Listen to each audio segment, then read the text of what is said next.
السلام علیکم ورحمۃ اللہ وبرکاتہ۔ عزیز دوستو اور میرے پیارے طلبہ و طالبات، یاد رکھیں ہماری کی گئی ایک چھوٹی سی بھی نیکی میں اتنی طاقت اللہ رب العزت نے رکھی ہے کہ وہ ہمیں کسی بہت بڑی پریشانی اور مصیبت سے بآسانی بچا لیتی ہے۔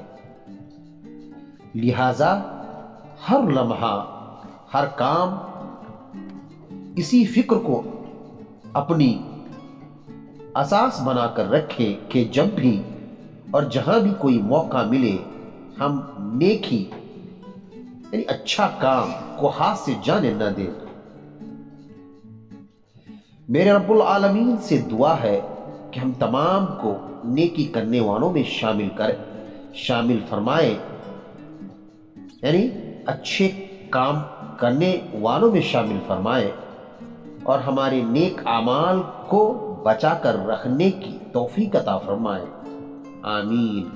محترم سامعین، ایک شعر عرض ہے: کرو مہربانی تم اہل زمیں پر، کرو مہربانی تم اہل زمیں پر، خدا مہرباں ہوگا عرش بری پر، کہ ہے ساری مخلوق کنبہ خدا کا، کہ ہے ساری مخلوق کنبہ خدا کا، یہ پہلا سبق تھا کتاب خدا کا۔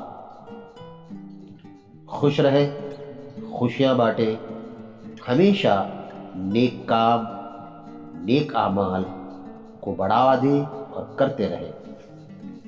السلام علیکم ورحمۃ اللہ وبرکاتہ۔